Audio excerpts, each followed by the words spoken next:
of the United States of America, and to the republic for which it stands, one nation, under God, indivisible, with liberty and justice for all.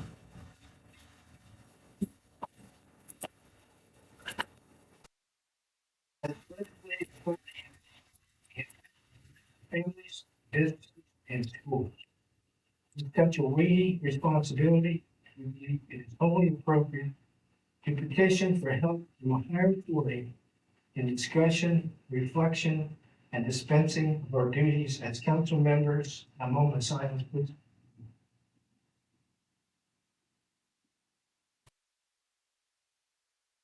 Here.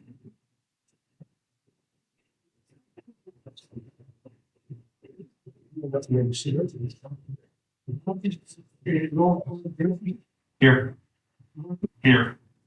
Here. Here. Here. Okay, can I have an approval of the minutes from the last meeting, please? Second, Yes, aye. all in favor? Aye. Aye. Okay, let me make a couple of comments first. We had 2 police officers today involved in a shooting incident in Trailer Park off the Walden. So if you would, just keep them in your thoughts. And tonight, this is a meeting with, say, 2 presenters, and it's not a question and answer session. And we request respect, and we're sorry for the limitations. We do have part of our streaming, but the audio is not there. So I'm sure there's plenty of phones out there that will be streaming audio and video. And hopefully then by next meeting, we'll get that. We have cameras in here and mics to hopefully help some of the sound when we do get it resolved. So first presentation listed is Sue Moore. Is she here? She is. Okay. Podium there, please.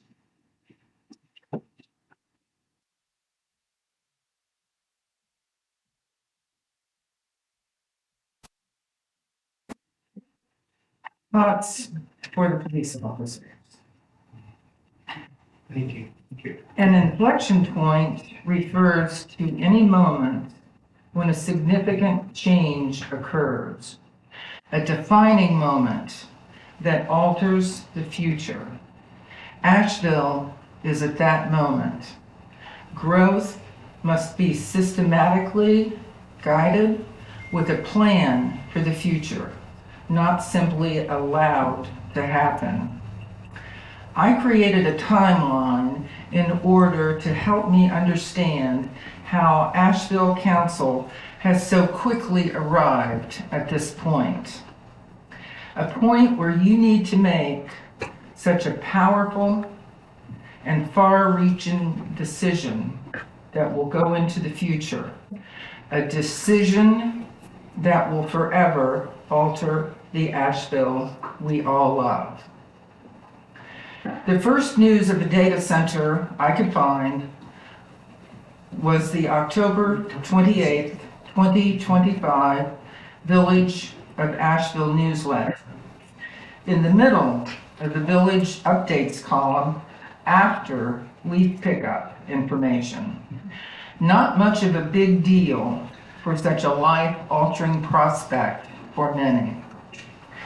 In early November, South Bloomfield Mayor Aaron Thomas formed Protect Pickaway Alliance.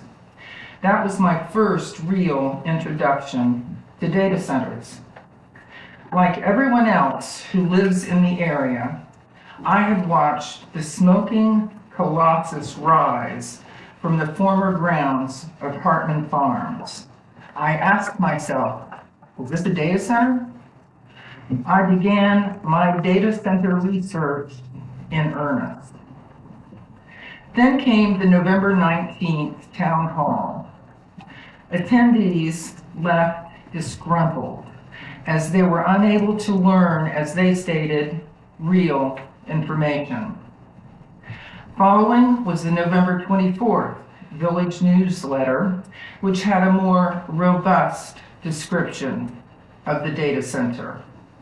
The newsletter explained how vital the data center was to Asheville because Edge Connects would pay for the long-needed water plant and pour millions into the Teays Valley school system.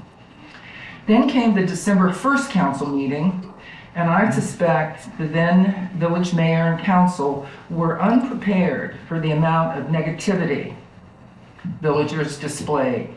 At that meeting, several people spoke and left handouts for council. Kyle Barnum, certified nurse practitioner, a local resident, gave the mayor and each council member a 5-page document, complete with 2 pages of citations on the health risks surrounding data centers. Josh Austin, also local, spoke and gave you a 3-page document also detailing health hazards, extremely low-frequency magnetic fields, noise and air quality, among other things. I gave you 9 pages of 92 residents who were at the town hall and who were polled upon leaving the town hall. I gathered the 92 opposition signatures in less than a 2-hour period. It was simply a poll to get a feeling for what people were hearing about the projected data center. I was overwhelmed with the number of people who waited to sign my impromptu form. I sensed they were feeling helpless, and frankly, they couldn't understand why this was happening so quickly. Signing that form made them feel they were fighting back and somebody was listening. I hope the new council members have received copies of those handouts in order to afford them the information local citizens have taken the time to assemble and share their expertise in health and safety issues surrounding data centers. December 15th was another well-attended council meeting. Only hours after the village administrator gave an ill-advised and apparently incorrect television interview stating the data center is a done deal. No need for a vote. Continuing to use the village administrator as the front man of data center negotiations as well as village spokesperson is a topic council must consider carefully until confidence is restored to your constituents regarding the veracity of public statements. The January 5th council meeting once again featured representatives from EdgeConX, during which statements were made surrounding a neighborhood school district that have since been proven incorrect. On January 12th, I attended the Teays Valley School District's board meeting.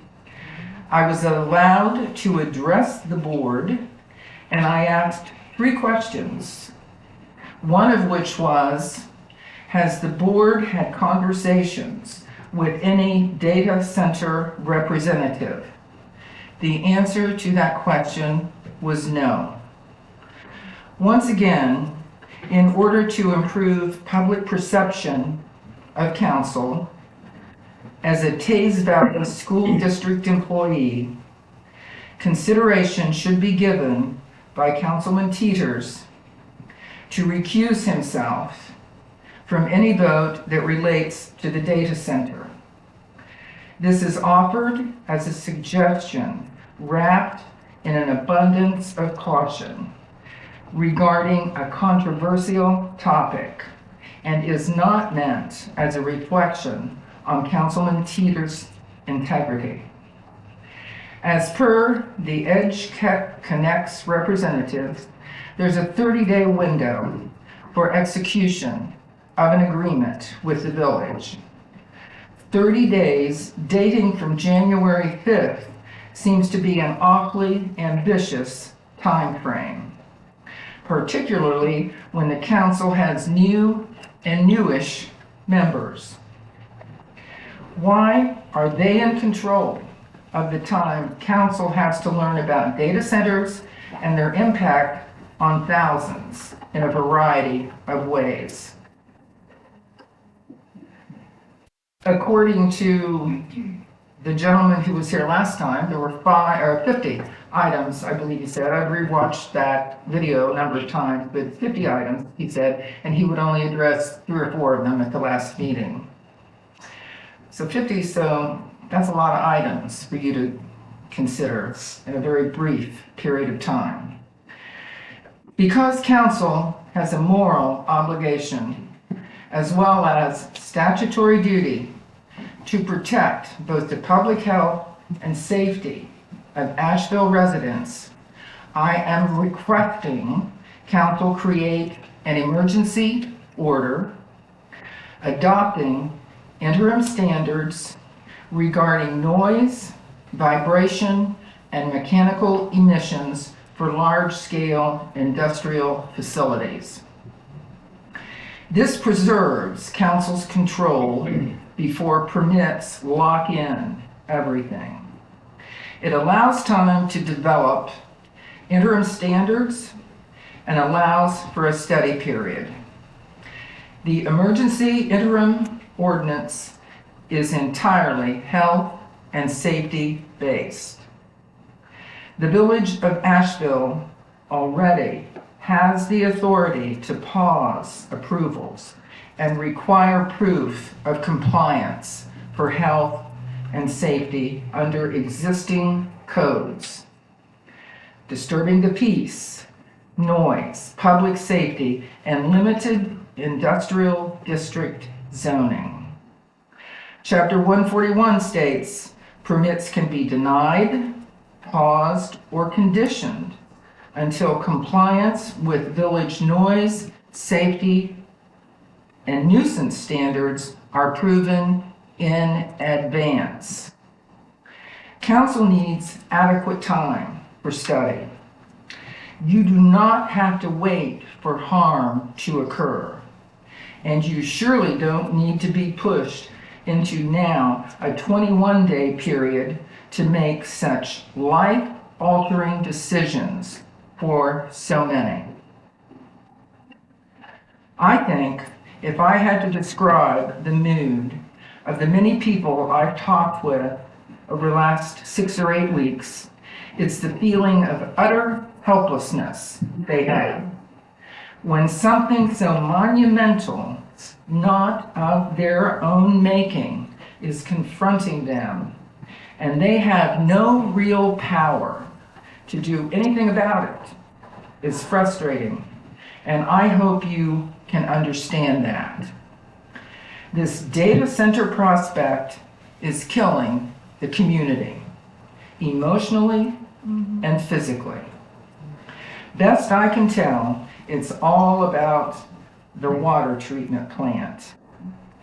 Do you really think the EPA or whatever entity that is citing the village is going to swoop into Asheville and shut all the water off to thousands of people, schools, and businesses? Yes, you have a water problem, council, a problem that the existing council did not create. That is 10 minutes. So can you wrap it up? Yes, I shall. Okay, yes.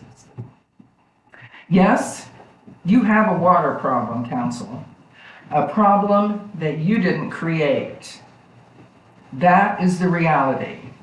But you're getting blamed for it. And you must solve it. Edge Connects is not the answer. We urge you to deny annexation. This is your inflection point, council. Thank you. Thank you.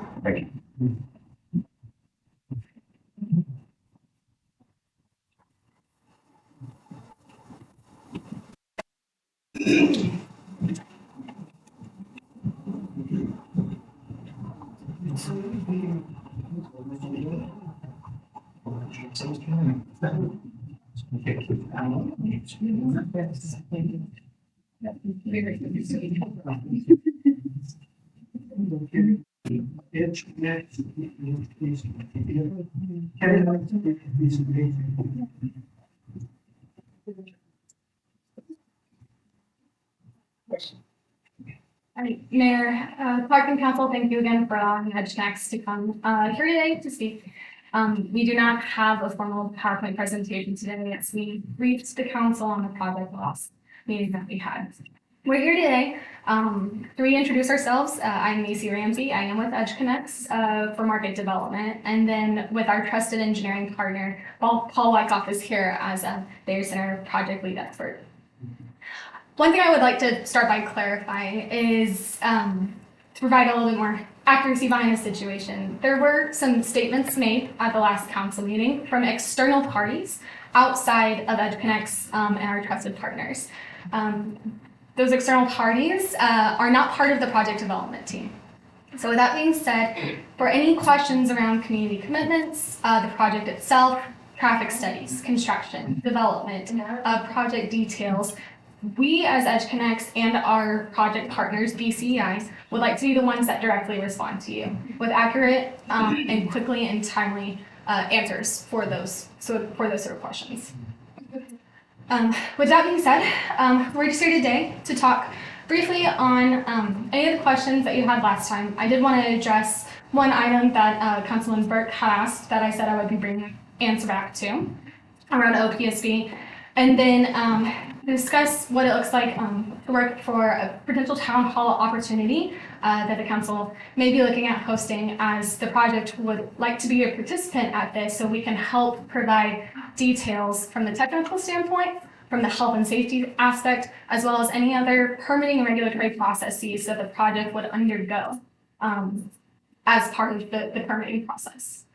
So Councilman Burke, the one question that you had last time was around Ohio Power Siting Board, and what would it look like if we fail to continue operations as upheld by the binding conditions in the certificate? And you asked what were the repercussions, basically. And so there are 3 repercussions as listed by the Ohio Power Siting Board. When you operate a behind the meter generation facility, you must uphold those binding conditions that are in the certificate.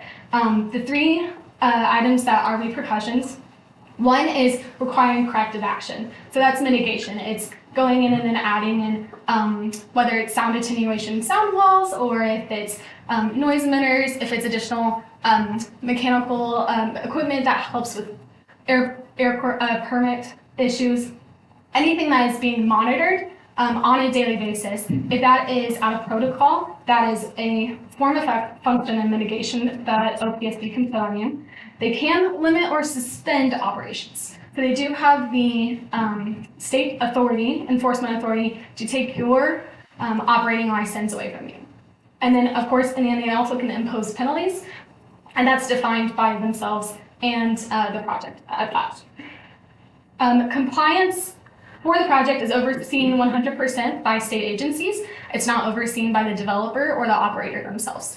So any compliance that you must adhere to either data centers or energy centers must be upheld and are state regulated. Councilman Burke, I was wondering if that happened to answer your question. Or the state regulating agency, is that just the EPA or are there other? Yes, so Ohio Power Siting Board is specifically who approves the certificate for operations of any electric generating facility. And then also Ohio EPA for air quality and noise control. It fall under the EPA as well? That would also fall under EPA. That is part of their purview. Thank you. And that being said, is there any other councilman questions that we can answer here today? Well, there's probably, what, 6 different agencies that are on that siting board? 5 or 6? Ohio Power Siting Board is a state regulatory agency itself, but it is also controlled by the PUCO. And so they are the reigning body over OPSB.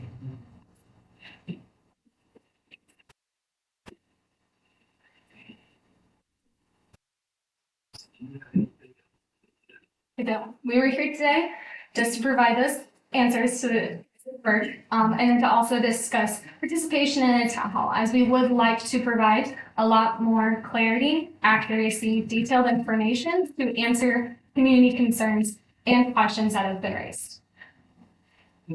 Thank you.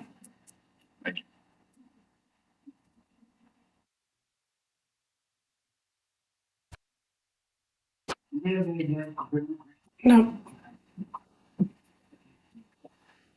departmental report tonight? Roger, I got a little bit of stuff here. We had bid opening for the new water plant on Friday. We had a bid of $12,844,000. We also had a bid of $14,724,000. The engineering firm that designed the plant is reviewing the bids, looking over qualifications, checking out the qualifications, see if they can go forward.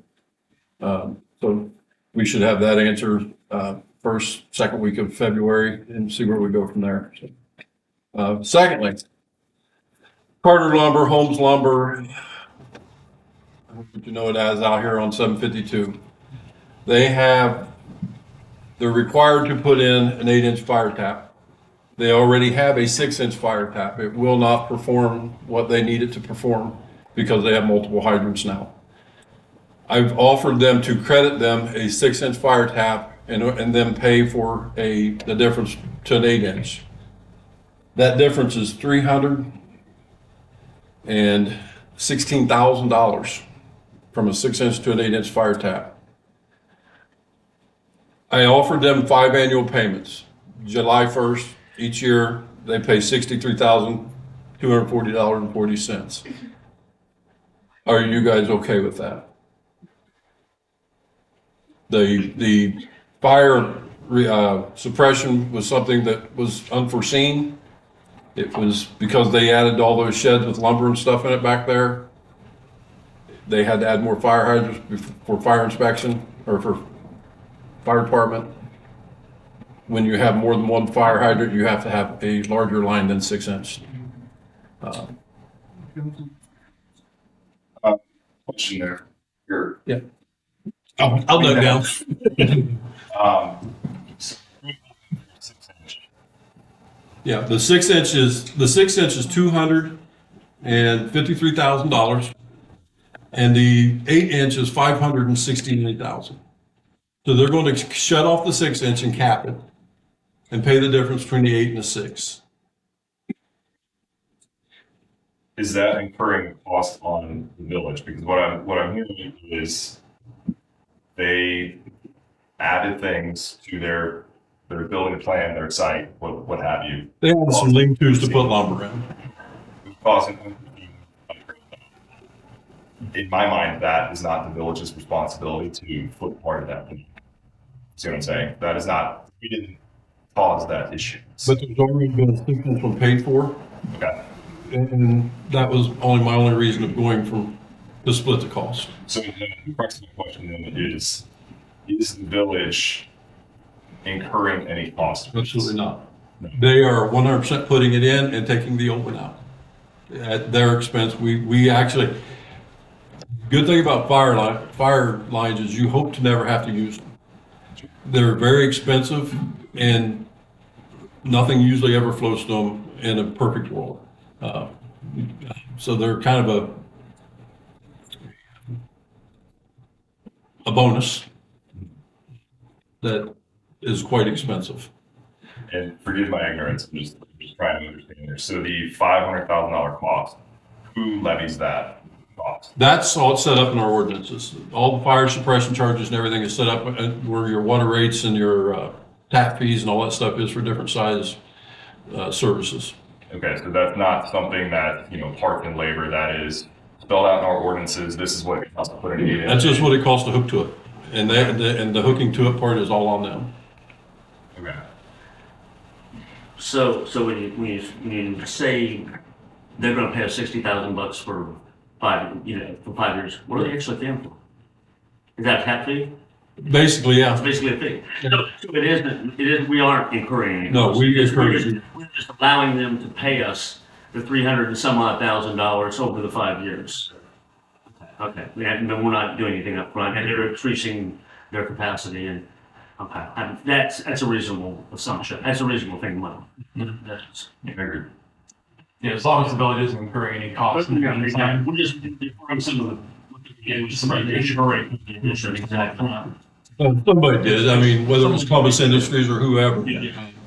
So And what you need from me or us, if you're okay with it, I'll get the paperwork It seems done and then I'll reasonable to me. present an ordinance or a It seems resolution like a to you. reasonable situation. I'll present a resolution to you. I just want to get your opinion on it. Yes.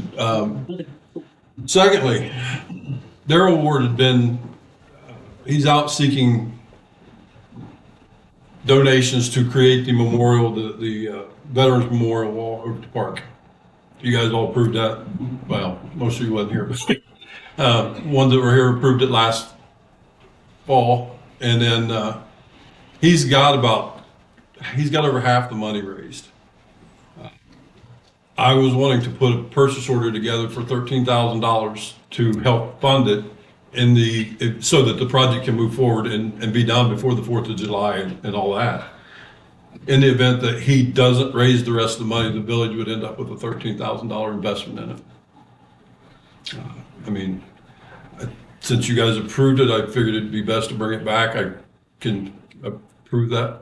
Is the plan for us to front the $13,000 and then if he does raise the 25,000, whatever amount? Whatever he don't raise, we'll we'll, pay back. Right. So we could be on the hook for the residual. Right. I know he's in the middle of that right now. And- right, he's ordered the stones and The stuff. momentum will pick up, closer to the 4th of July, I know that, everything like that. Yeah, in order to have it done in It'd that be nice to have it time. done this year for the 250th. It would, and, it's $13,000 and we'll, if he raises all the money, we don't spend a dime. If he raises another $8,000, we'll spend $5,000. I mean, Okay. it's basically just to help out to get the Again, project that's done. The only thing I would ask is, where do we appropriate those funds? Yeah, that is a procedural question. Where would that, April, where would, yeah.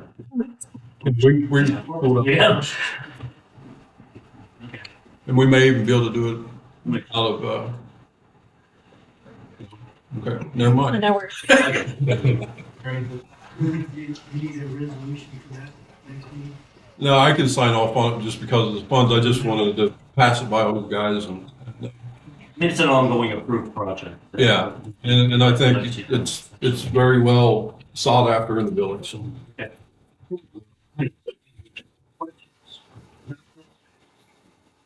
I can show you all renderings if you'd like to see it. I'll scan it and send it to all your emails tomorrow. It's very attractive. It's got a granite bench and stuff with donators' names engraved in it and all the flags of the military services and stuff and a nice wall up behind it, so. Or who did you say is raising the fund for that? Darrell Ward, the zoning guy. And Burton, 30 seconds or less, what's the going forward schedule on East Street now? East Street right now, they're just, I saw there were curbs and approaches and. they got the concrete poured at the curbs and stuff, at the driveways where they put in the new curbs. I think there's a few more of them to do. Okay. Weather's not been real cooperative. But then they're also doing a sanitary down in the alley now, down behind Walnut Street and East Street, so. Now for fourth things.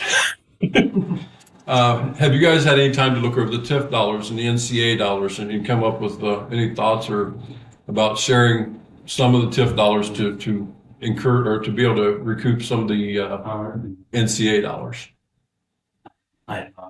So candidly, I've looked it over, but again, my personal feelings, I think we need something in the workshop to fully understand this, because I see the NPV calculations and net present value, but I'm asking the NPV of what, right? And I think from my perspective, and I don't speak for everyone, we have some of the most valuable real estate in the state of Ohio right now. And I think incentives for development have a place, but that is not for every project. And yeah, I'll just leave that. It's not for every project. And I think housing in particular, given the strain to our infrastructure, I'm failing at this point, and this could be just a personal on me, right?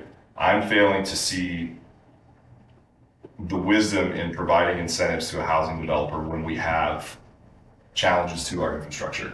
Now, as I said, I may be off base in some of my assumptions, but I think we need something, if council is open to this, a workshop of some kind to kind of walk through this. We have 5 council members with 3 months or less of tenure. If you guys want to meet with me, I'd be more than happy to help you walk through it. It's very complicated.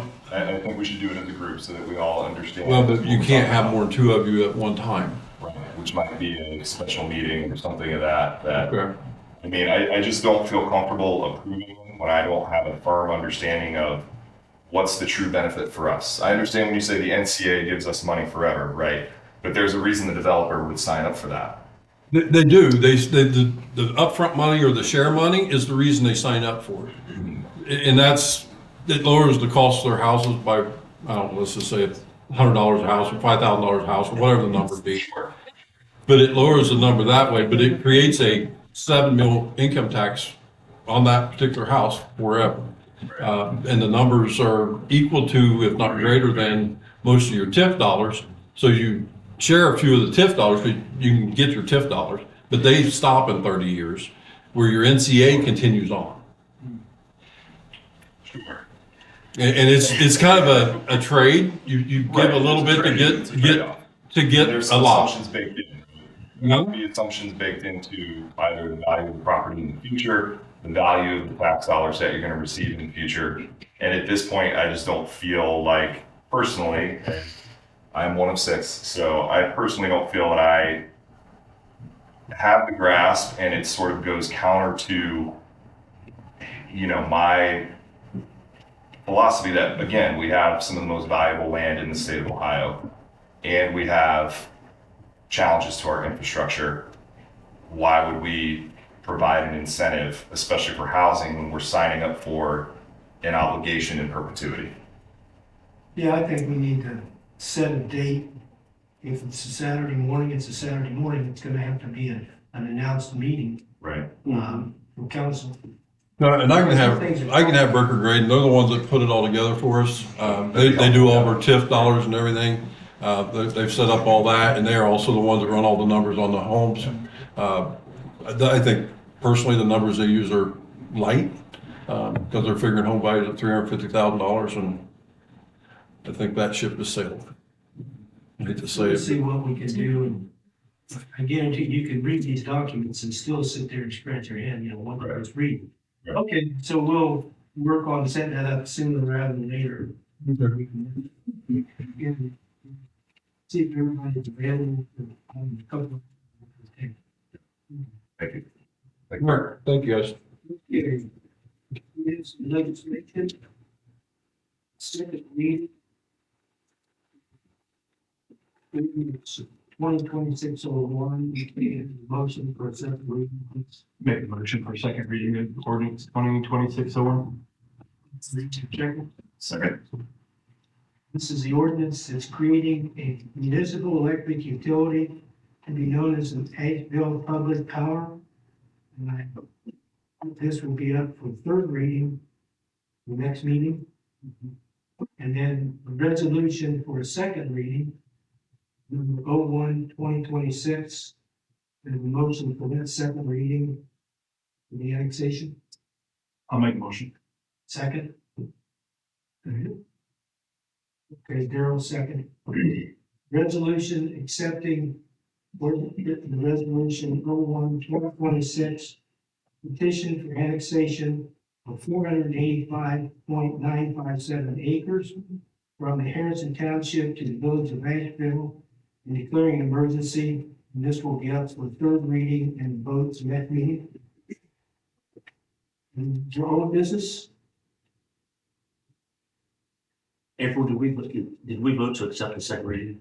You don't vote. You don't have to. We don't have to on second. Okay, No. we're gonna go to the third next. Yep. Beth, did you want to bring up old business? Did you see my email? It's about the special meeting. It can be, yep, it can be handled.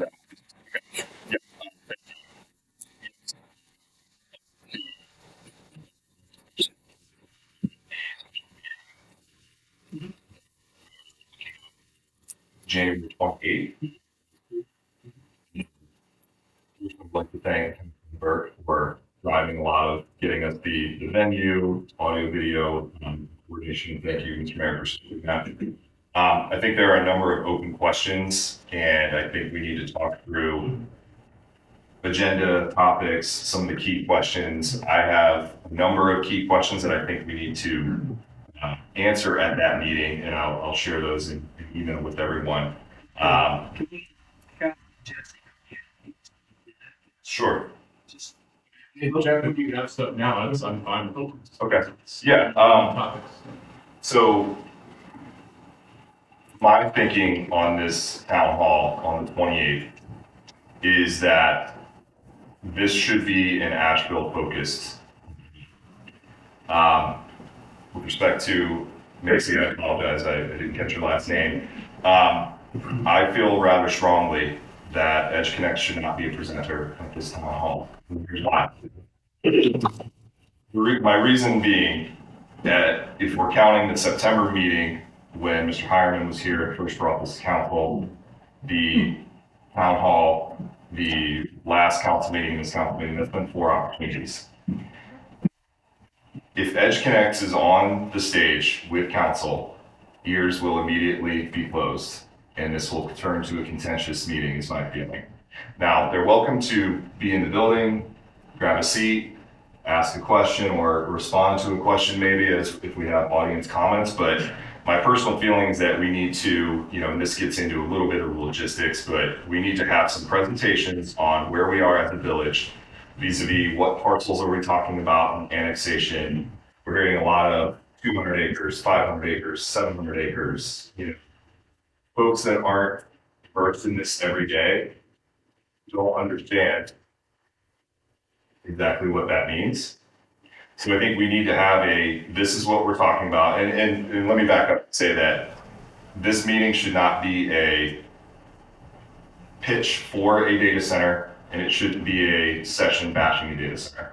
This should be us presenting the facts insofar as what parcels are we talking about, what is zoned where, what authorities does council have, what goes into zoning, what's the situation with the water, have we built a mutually agreed upon plan with the EPA. As Ms. Moore said, I tend to agree that the EPA is not in the business of shutting down your water if you're making a good faith effort to improve, right? So I think there are a lot of, I've got 15 or 20 questions here, so I won't go through all of those. But I feel rather strongly that this needs to be a village discussion, and EdgeConnect is welcome to be there in the crowd, and if they want to respond to questions, but I think that we start off with a presentation and then we open it up for a dialogue between the community and us. Outside of the typical council meeting where it's not a dialogue, let's have a dialogue after we presented this is where we are and what everyone needs to consider. Because again, 5 of us have less than 3 months of tenure here. So we're learning as we go as well. I'll get off my soapbox now, Councilman Burke. That's great. I think those are all great ideas. You and I should definitely sit down and put together an agenda, I think. Since we've got, less than maybe a week and a half to get that put together. Yeah. I do want to open it up to everybody in council and get their thoughts on EdgeConnect being either a presenter or being present, or even in the building. This is something that I weighed on a little bit. I've been back and forth, just because I do agree with Jeff that it should be a national town hall. But I do feel like you said, we're not all experts yet. We're all really new. There's a lot of stuff going on that we're not fully up to speed on. So Edge Connects can answer some of those questions that we might not be able to. So I do like the idea of them being in the building. But I also like your concept of them maybe just not being a presenter, but just being there, available to answer questions as needed. So that's my take on it, but I think everybody in council should weigh in and give us their thoughts. Yeah, I tend to agree with that. Because I'm thinking the town hall, this is for the people to ask the question. And if they want technical detail, we're qualified to answer them. We can, give hearsay and we can tell you the too many, it's exact. Yep. And so, I kind of envision it as less presentation and one of your questions. Give them the chance to ask the questions. And I'm okay with clarity with zoning issues and things like that. And council responsibility. I think it would be a great time to also, with clarity to the whole village of Asheville, letting everybody know where we stand as far as the 200 acres that are already in here, what is being done on that, what will be done on that, where do we stand on that, as far as, I think something will be built on it. I just want the clarity from the village administrator, everything else, as far as what is going to be done at 200, with or without the annexation. And I agree, and I don't think that having this town hall precludes a second town hall with educators potentially presenting. But I do feel, that there's a lot that this council needs to also understand.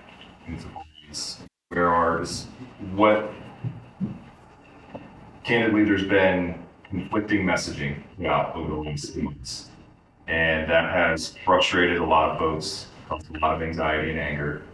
And I think that is why I feel that we need, and it doesn't have to be long, but I think it should be more, there should be a lot of dialogue with the community. But I do think we need a baseline understanding, and hopefully that will alleviate some of the anxieties, because folks just don't understand everything that needs to be considered with this decision. No, and I agree with you on that, Jeff. That what I think too in regards to that is, for purposes of this type of meeting, you get too deep in the weeds on technical details. You're getting too deep in the weeds on technical details. In my opinion, because a lot of these things were done even long before I was even on council. We have zoning in certain places. We have parcels in certain places. And I would rather have a town hall where we sit and we talk with each other about what is Asheville right now? Where is our zoning? What do we have right here? And then if we were to annex this property, of course that comes in there. But there's also property in Asheville that's been zoned a long time ago, was zoned limited industrial. For the purposes of having a corridor where you could do whether manufacturing or whatever. And I don't know what was contemplated back then. We're talking 20 years ago. But so in my world, I would much rather sit and talk with where are we? What are our options? Because we hear a lot of, well, you guys can't do this, or you can't do this, or you can't do this, and you can't do this. And there's nuances and there's things between all of that. And I think it's just best for us to get in a room with ourselves like we do here, and have a nice presentation and talk about it a little bit without getting contentious. I think we're all on the same team in some fashion around here. We better be, because we don't hang together, we hang separately, as they always say. So we need to look out for our town. But I think that would make more sense from my standpoint, because as I said, it's just like we were talking about with these things here, with these numbers on the NCA. Somebody could walk up to me and start talking to me about a data center or some technical thing. They could be speaking, anything, a foreign language. I wouldn't, I'm not an expert in that, and I'm not going to be an expert in 30 seconds. So I think I'd like the people of Asheville to know where the people of Asheville stand. Because I think we know. I know where the people of Asheville stand pretty much, I think. But there's some disagreements, and there's two sides to every issue, and I'm hearing things from all different sides. So to my way of thinking, I think that would be a better avenue for the first time out. Because I think we'd all feel, and Jeff made a very good point, nothing against the Edge Connects people, but when they're on the stage, ears can be closed. And if they're not on the stage and you're just talking to us, you're talking to your neighbors, okay, then we can talk. And that's what we want to do. That's what I want to do personally, so that's where I stand. All right, so Daryl, where are you at with the Edge Connects presenting, or what are your thoughts? Sure, yeah. I guess the town always for the people, I guess, is the people. As a resident, they're asked.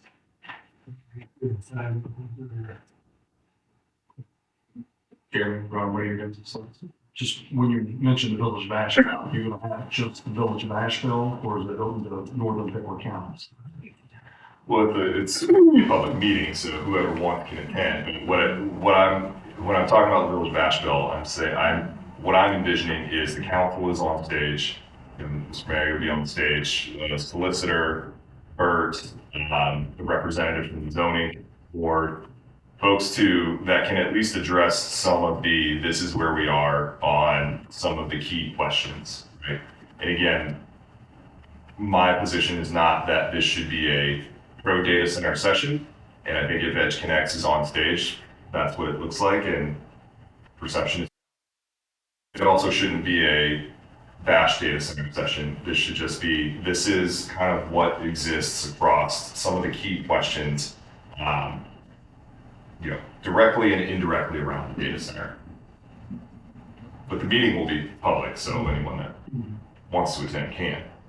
Jeff, would you want our village engineer to come? He's been around for about 22 years, and he was in when everything was annexed and zoned, and he's been around here a long time, and he can tell you exactly how things went down years ago.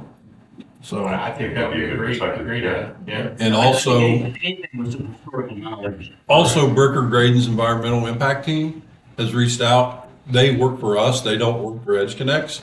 They have reached out and want to present concerns about pollution and all that stuff. But there again, they work for us. They don't work for them. So I think that gets, I hear you. I sort of bucket it in the same thing though, Bert, in that, that gets kind of to me tangentially into, objection handling for the data center. And I don't think that's necessarily what it should be. but they may have answers to questions about environmental concerns that people have, and that's kind of where I'm at. I mean, because a lot of what I hear is concerns about runoff waters and the creeks and the streams and this and what have you. But that's, Have them available for questions, just so, I mean, they're gonna cost quite a bit of money to come down because they get paid by the hour. So if we're not going to use them, then I just assume they stay home. my thought process would be that if we're putting this thing together for the village, I would say we don't spare any expense if have everything available.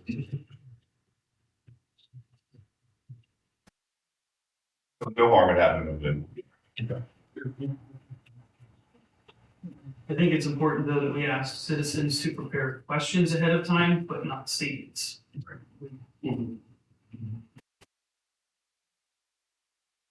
Gary, what's your thoughts on actually presenting or just being available for questioning? I think we've heard a lot of the technical details. I'm not sure that there's a lot of new information that they're going to be able to provide to us in that particular session. So I think it's valuable for us to just have a conversation as a community about what it is that we want to see happening within our community. Without any kind of external force exerting any kind of sway one way or the other. I certainly agree with having them in one in case. I mean, if there's questions that come up about details, we don't have the answers, and it can be done. What idea? I like your idea, Jeff. I think that would be a good approach. Let's get together and talk on agenda. Like it. Do we need a motion for this special meeting? Established. Yeah. Okay.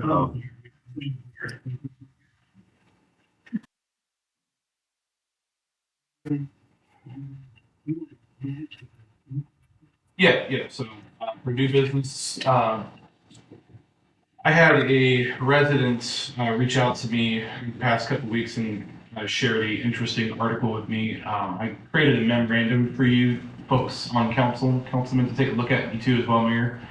But essentially, after I did some reading on nuclear reactors and small modular reactors, it seemed like that may be a good thing to potentially have looked at or defined in our zoning, especially with the stuff at New Albany. I mean, I know they're not necessarily generating nuclear power, but just that brings up a lot of questions and some uncertainties. So I did some research, and I would like to move that council refer the question of how nuclear power generation, including small modular reactors, should be defined or regulated within the village zoning code to the Planning and Zoning Commission for evaluation and recommendation.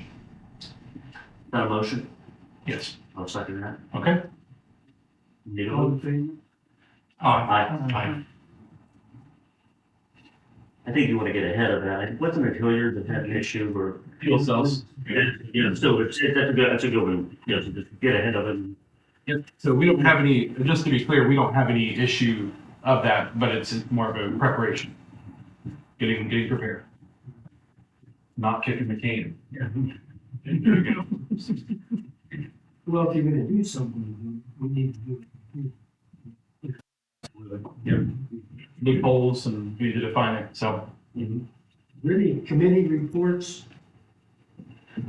Not a report per se, but for the Parks Committee with Daryl and I, we'll want to get together. There are a few things over the next couple of months that we'll want to move on with the West Side Park, Mr. Mayor, and then also as the state is doing their capital budgeting, maybe opportunities for the main, some other things. So I'll get with both of you that we may want to set up a meeting soon. Yeah, we have some really good community members that are joining us this afternoon. This will keep the special needs group to help with that. And I'll see what connections I have with the school on special needs to try to touch base on that as well. does all council have their committee assignments? I do not have. I have not seen one. Yeah, I don't have one. Do you know when you're gonna get passed down? You didn't officially approve it at the last meeting.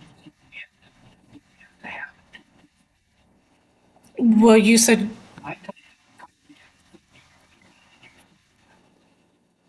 We can do. no, I mean, you appoint him to where you want him and then pass it and that's done.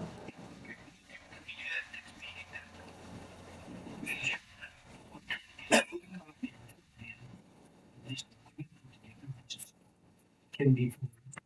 And that way, you all. Okay. Thank you.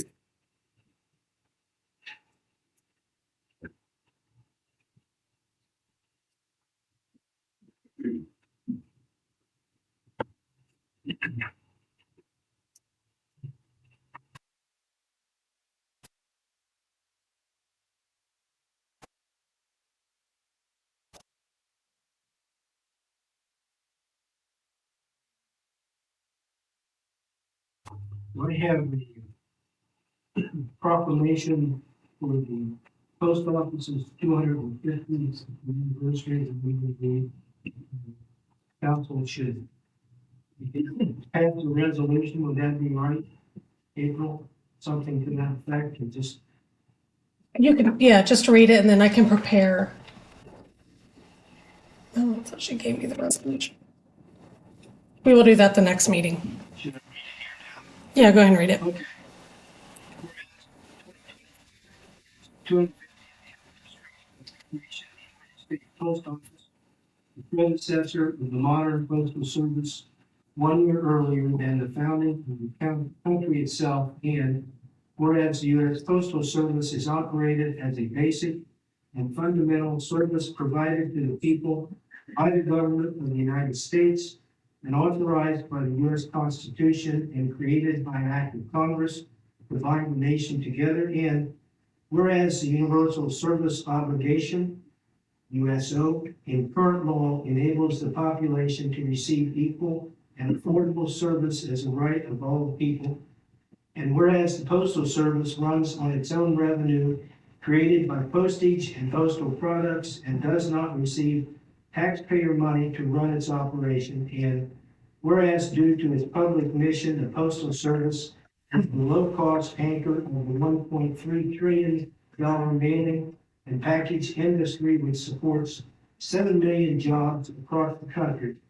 And whereas the Postal Service is an important source of good living wage jobs with fair hiring practices and equal pay for equal work, and is one of the largest employers of veterans. And whereas while communication habits are always changing, the USPS remains a vital source of communication, the exchange of ideas, financial transactions, private and secure correspondence, mail order medications, mail and voting and e-commerce packages.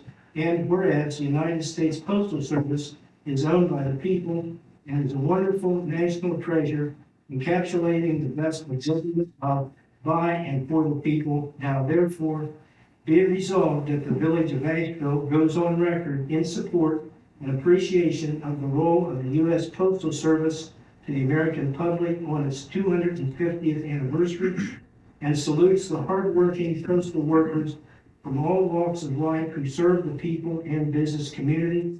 And we support a robust and thriving public service for generations to come.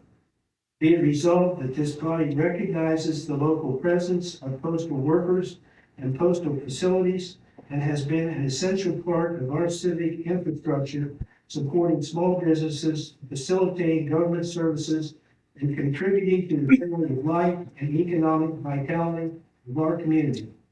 Be it resolved that we wish to honor the men and women, past and present, who have served in the USPS with dedication in fair weather and foul, ensuring that every address in our region, state, and nation remains reachable and our national communications network remains resilient.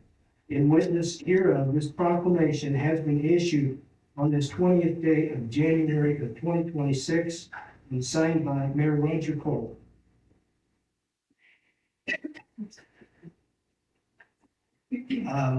As far as just a brief comment, few comments on the mayor. I've asked two of our people to put in action, putting together a couple of banners in commemoration of the 250th birthday of the United States, and to look at, have some kind of insignia on all village vehicles honoring the 250th birthday, and possibly finding flags that we can put around the town or around the main streets in Asheville with the American flags to commemorate this 250th anniversary. My hope is that will be a banner on the village office and a banner on the police department, and maybe even we can get help with a banner as you come into town, maybe, I don't know, on the railroad overpass or something to that effect. April, do you have anything to report? No. And I have two audience comments. You have a comment? Yeah, just very briefly, I'm speaking as an individual, and I just want to say that I've witnessed certain data centers making applications, certain villages, and the structure of the deal always seems to be, I'd like to have the zoning change first, and then I will put into writing and, commit to whatever donations are coming to. I think this has a structural of a negotiation that is all backwards. Here's another example of a very backwards negotiation for the village to ask a data center, write us a blank check, please, and then we'll give you the zoning, and then we'll fill in whatever we want in the way of a blank check. Both types of structures for a negotiation will be very unsatisfactory to one of the two parties.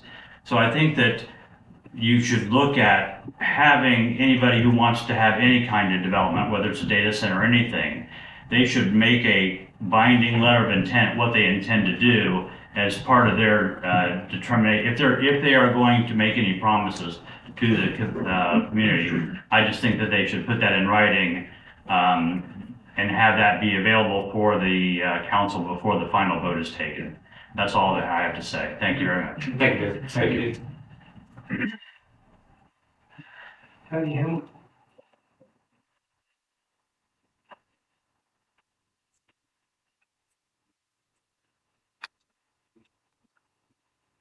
I'm Patty Hamilton, 22798 Morris Slice Road, Scottsville, Ohio. Good evening, gentlemen. I want to ask the council to remember that integrity and transparency are the cornerstones of everything that is done in government and business. Please think about the information that has been given to you as a council, and remember that any company that decides to give false information, like saying they're going to be there's going to be a town hall, and then the citizens show up and they call it an open house. Then a presentation was done and a gentleman emphasized the positive impact that data centers could have on local schools and how the Taze Valley levy failed the last 2 consecutive years. He stated the proposed data center would secure funding and provide opportunities, particularly access to technical and educational resources that would better prepare students for their future careers. Let me quote Mr. Hireman. I quote, "I know that for an absolute fact because I just got done doing the Millersport Data Center project with the Walnut Township School District out there. There's a new gymnasium being built, and there's millions and millions of dollars going to new technology and new educational resources to prepare these students. That's not me speaking. That's me not making something up. That's real." End quote. However, the Circleville Herald did some fact checking and contacted Walnut Township local schools to verify Mr. Hireman's statement. Superintendent Kim Radolovich stated that currently there aren't any plans for a new gymnasium or new technology initiatives within the district, nor has the district received any direct contributions from EdgeConneX. This is concerning a discrepancy in what was said. Additionally, the Herald spoke to Mr. Rick I'm going to say it wrong, Zabrak, Director of Economic and Workforce Development for Fairfield County, and he clarified that EdgeConneX is not the developer for the data project for the Fairfield County, rather it is Vantage Data Centers. He further explained that Mr. Howerman works primarily with landowners and noted that construction has not yet begun, meaning no funds have been distributed. Another discrepancy.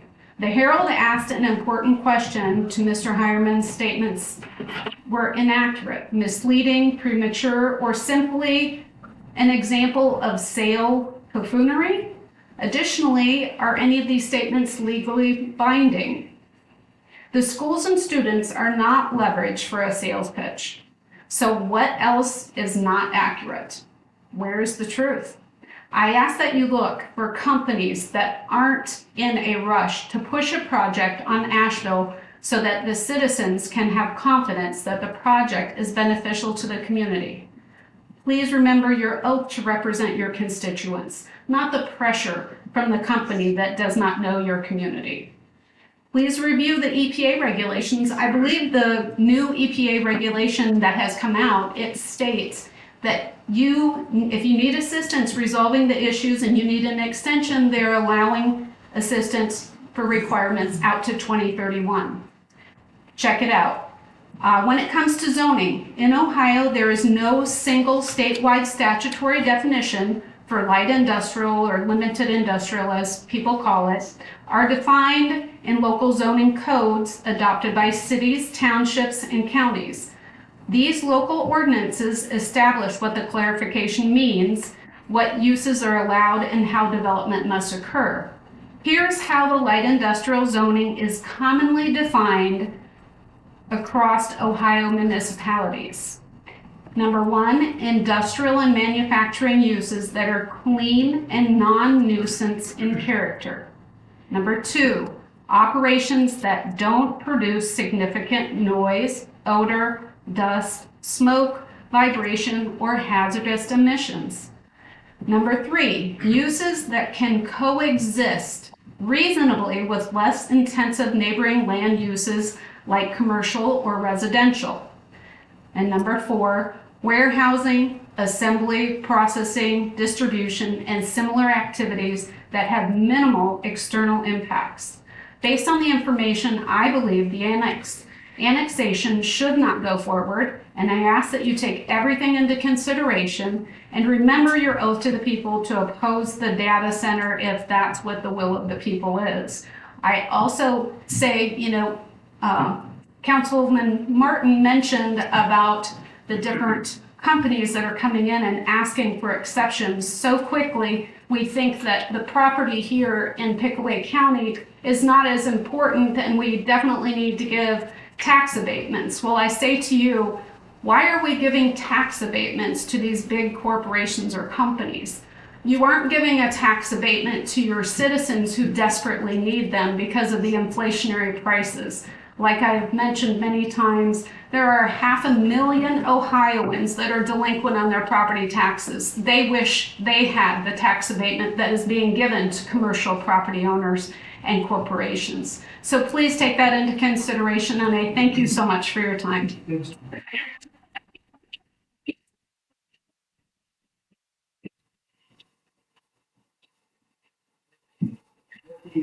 Further comment? Yeah, the only thing I was gonna mention, where are we with the, results from the poll, from the village? Do we have any feedback on that, when we'll have that data?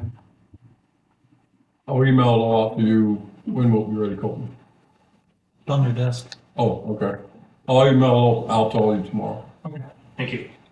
Will that include the raw data? No, all you'll get is results. Because if you have raw data, then you have access to all the, account numbers and all that stuff. Can we get redacted or blinded, anonymized? It's just not included. The account numbers and stuff are just not on it. I don't know what you're referring to as raw data. You'll have all the comment sections and all that stuff. Okay. That's what I'm not looking for executive summary. Okay. I'm looking for, Yeah, it's everything. essentially, Yeah. but I did, obviously. Okay.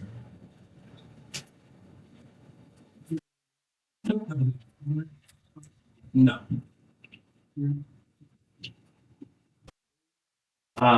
Thanks for coming. Be nice to each other. See you in a week.